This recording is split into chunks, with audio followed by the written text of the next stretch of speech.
لوگوں میں اس کو ایک نمایاں پہچان دی ہے، یہ رکاوٹ اسے رب کے قریب نہیں ہونے دیتی، کامیابی کی راہوں پہ نہیں چلنے دیتی۔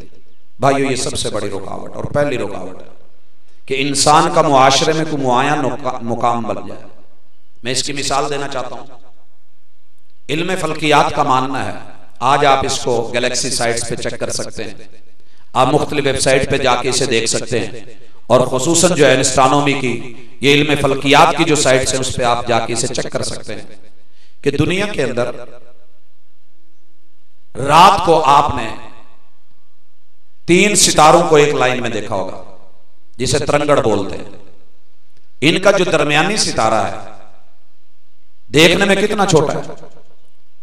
علم فلکیات کا ماننا ہے، ماہرین فلکیات اس بات پہ متفق ہیں کہ یہ 3 ستاروں کے درمیان والا ستارہ دنیا کے 17 کروڑ سورج مل جائیں تو یہ ان سے بھی بڑا ہے، 17 کروڑ سورج۔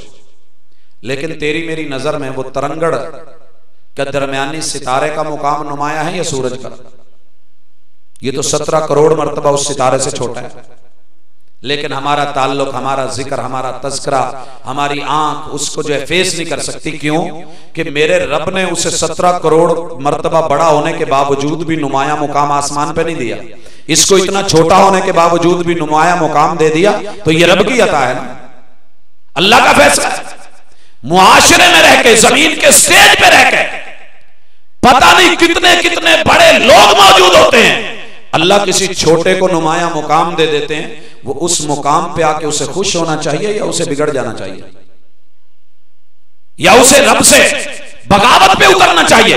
اسی لیے تو اللہ نے کہا یا ایھا الانسان ما غرک بربک الکریم الذی خلقک فسواک فعدلک۔ تیرے پاس بھی ناک، ان کے پاس بھی ناک، تیرے بھی کان، ان کے بھی کان، تیرا بھی وجود، ان کا بھی وجود، رب نے تجھے نمایاں کر دیا، بڑا جو ہے کر دیا، یا ان کے اندر ایک منفرد کر دیا، نمایاں حیثیت دے دی، تو تم میرے ساتھ بگڑ رہا ہے، بغاوت کی راہوں پہ آ رہا ہے، کامیابیوں کو چھوڑ رہا ہے۔ اللہ نے دلیل بنا کے قسمن حلفن کہا والشمس، لوگو آسمان کا سورج گواہ ہے۔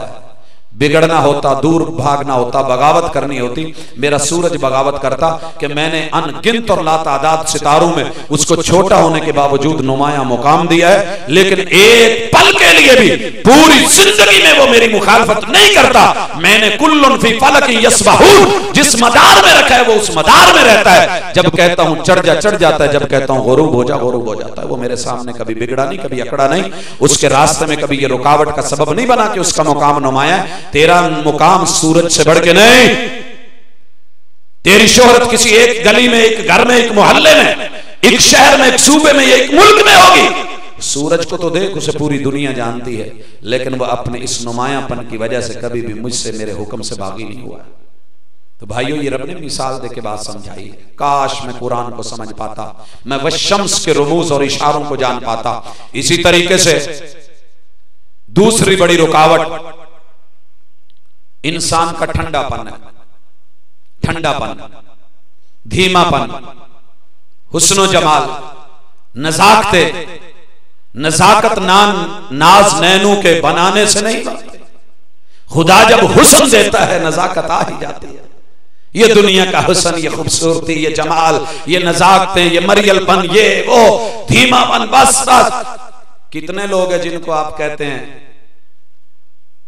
بھائی حی علی الصلاۃ، حی علی الفلاح، آؤ نماز کی طرف، وہ اس لیے نہیں آتا، یار مسجد میں آنا پڑے گا، مسجد میں صفیں ہیں، میں وہاں سجدہ کروں گا، میرا ماتھا، میری جبین وہاں پڑے گی، نرم و نازک جس کے میں فیشل کرواتا ہوں، میری جلد اس کے اوپر پتہ نہیں میں کتنے میٹیریل لگا کے ان کو شائننگ دیتا ہوں، یہ وہاں اس کی دھول میں جب لگے گا اس کا یہ سیاہی پن مجھے اچھا نہیں لگتا۔ اللہ کہتے ہیں والقمر اذا تلاہا، میں چاند کے حسن کو گواہ بنا کے کہہ رہا ہوں، ساری دنیا کا حسن اکٹھا کر لیا جائے، تیری حسن کا چرچا ایک گلی میں ہوگا، 2 گھروں میں ہوگا، 4 لوگوں میں ہوگا، تیرے ایک شہر میں ہوگا، تیرے کسی خطے میں ہوگا، مجھے چاند کی قسم جس کے حسن کو افریقہ کے جنگل بھی مانتے ہیں۔ والقمر اذا تلاہا، چاند نے حسن کو بنیاد بنا کے کبھی میری مخالفت نہیں کی ہے، اپنے حسن کو، اپنے جمال کو کبھی رکاوٹ نہ بننے دینا کہ تو کامیابی کی طرف نہ آئے۔ اور پھر اسی بنیادوں پہ آج کتنی دنیا ہے جس کو اللہ چہرہ مورا اچھا دے دیتا ہے، شکل صورت اچھی دے دیتا ہے، حسن اور جمال دے دیتا ہے، بس وہ اپنے آپ میں رہتا ہے، اسے رب کی جو ہے وہ فکر ہی نہیں ہوتی ہے، وہ بس یہ سمجھتا ہے کہ اللہ کا شکر ہے رب نے مجھے حسن دیا، جمال دیا، بس۔ اور کچھ لوگ کامیابی سے دور ہیں جلووں کی وجہ سے، جلوے، اور جلوے کی بڑی ورائٹی ہے۔ اگر میرے پاس آج وقت ہوتا تو میں ان جلووں کی ورائٹی رکھتا۔ چند مثالیں دینا چاہتا ہوں۔ حلوے کا جلوہ دیکھنا ہو اور اس کی قدر و قیمت پوچھنی ہو تو اس سے پوچھئے جو اس کی قدر جانتا ہے، اور اگر نوٹ کا جلوہ دیکھنا ہو تو اس سے پوچھئے جو اس کے اوپر پوری رات ٹھمکے لگا سکتا ہے۔ اگر آپ نے کرسی کا جلوہ دیکھنا ہو تو اس کے اوپر ہم سب امید سے ہے، دیکھ لیجئے۔ اگر آپ نے سیاست کا جلوہ دیکھنا ہو، لڑتے جھگڑتے ان انسانوں کو دیکھ لیجئے جو شاید کہ دنیا کے حیوانوں کو بھی پیچھے چھوڑ گئے۔ اگر آپ نے یہ جلوے دیکھنے ہیں جن کی خاطر انسان، اللہ اکبر، میں حیران ہوتا ہوں، کہیں کرسی کا جلوہ، کہیں حلوے کا جلوہ، کہیں درباروں کا جلوہ، کہیں مزاروں کا جلوہ، کہیں سرکاروں کا جلوہ، کہیں اشاروں کا جلوہ، کہیں کوئی جلوہ، کہیں کوئی جلوہ، جلوے مار گئے۔ جناب ان جلووں میں اللہ کہتے ہیں یہ تیرے جلوے تجھے میرے قریب نہیں آنے دیتے، کامیابی کے قریب نہیں پھٹکنے دیتے۔ وَالنَّهَارِ إِذَا جَلَّاهَا، مجھے دن کے جلووں کی قسم اگر بگڑنا ہوتا میرا دن بگڑتا، دن سے بڑھ کے تو جلوہ کسی کا نہیں، سارے دنیا کے جلوے اس جلوے کے سامنے مات پڑ جاتے ہیں۔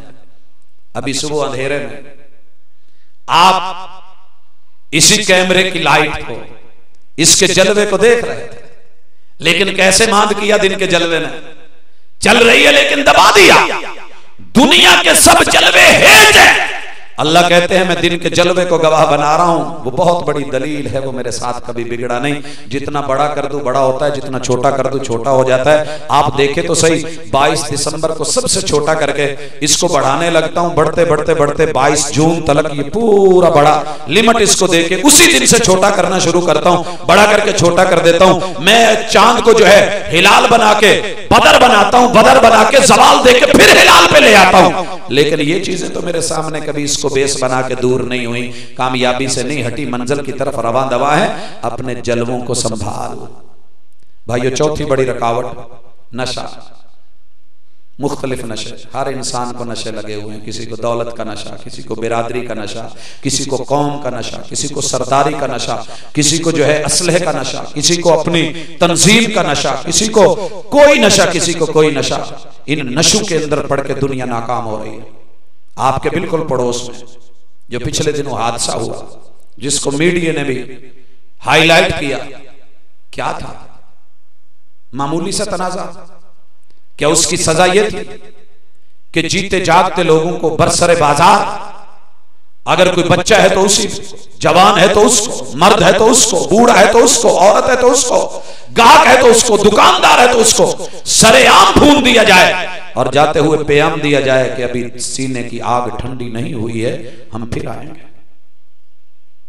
کیا یہ کامیابی؟ یہ کامیابی نہیں، کامیابی یہ ہے دولت کے نشے میں، جوانی کے نشے میں، فوج کے نشے میں، حکومت کے نشے میں، سپاہ کے نشے میں، وسائل کے نشے میں آ کر کے جھک جاؤ۔ نشہ مار گیا۔ محبوب جب جیت میں تھے، مکہ فتح ہو رہا تھا، دنیا اس وقت کتنے عجیب نشے میں ہوتی ہے، تہس نہس کر دو۔ صفاہ نے جب اموی حکومت چھینی تھی تو کیا نشہ چڑھا تھا؟ کہا جتنے اموی شہزادے ہیں ان کو مارو نہیں، ان کو اس طرح سے کاٹو کہ ان کی سانس نہ نکلے، ان کے لاشیں جب تڑپ رہے ہوں ان کے اوپر دسترخوان لگا کے اوپر جو ہے کھانے پینے کی مشروبات و مطعومات رکھی جائیں تاکہ وہ کھانے ان کے تڑپنے کے اوپر ڈانس کریں اور ہم اس کو مزے سے انجوائے کریں۔ یہ نشے تھے حکومت کے اور سیادت و قیادت کے۔ لیکن محبوب نے کیا کہا؟ کہا جو بیت اللہ